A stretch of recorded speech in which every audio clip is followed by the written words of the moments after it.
The costumes we looked at are on loan from one of our friends of Victoria Bass, Okay. who kindly donated them to us. The dates probably start from early 1900, although it's quite difficult to identify some of them. The earliest ones from our collection are the Manchester Long John style swimsuits and the swimming trunks. This summer I did the backstroke, and you know that that's not all. I did the breaststroke and the butterfly and the old Australian crawl.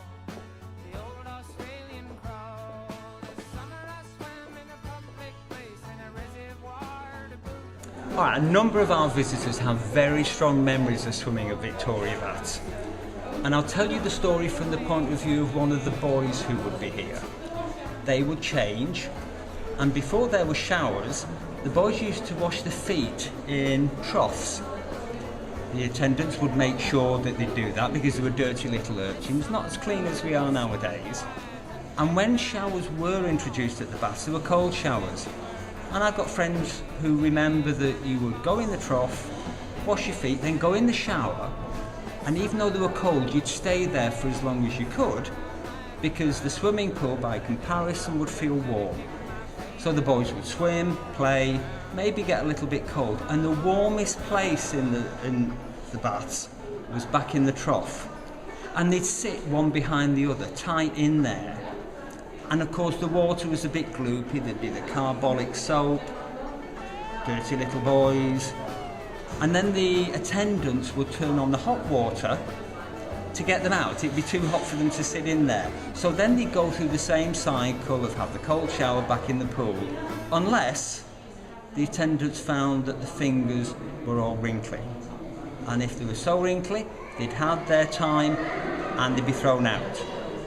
Now, that is a strong memory that I share with our visitors, and a number of people remember it. In fact, I had somebody earlier today who'd swum at Arparay Baths, and that was how it went on there. Tell me about how the first and second class used to work, because it's slightly different then to it is now, isn't it? Okay, first and second class, it was done on the basis of price, and we also had clean days and dirty days at the baths, so it's a very complex price structure. Let's start with the first class.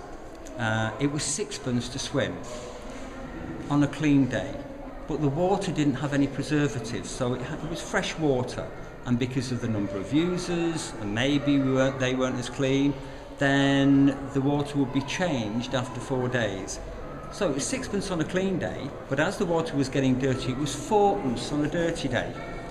And then in the male second class, it was fourpence and twopence. So there was a difference in price. Sixpence on a clean day in the first class, fourpence on a clean day in the second class. But I'm sure there were also other issues about swimming, that if an ordinary lad had his sixpence, maybe the Edwardian gents who were swimming in there might not welcome him so much, so would probably not be given the kind of welcome that he would hope for.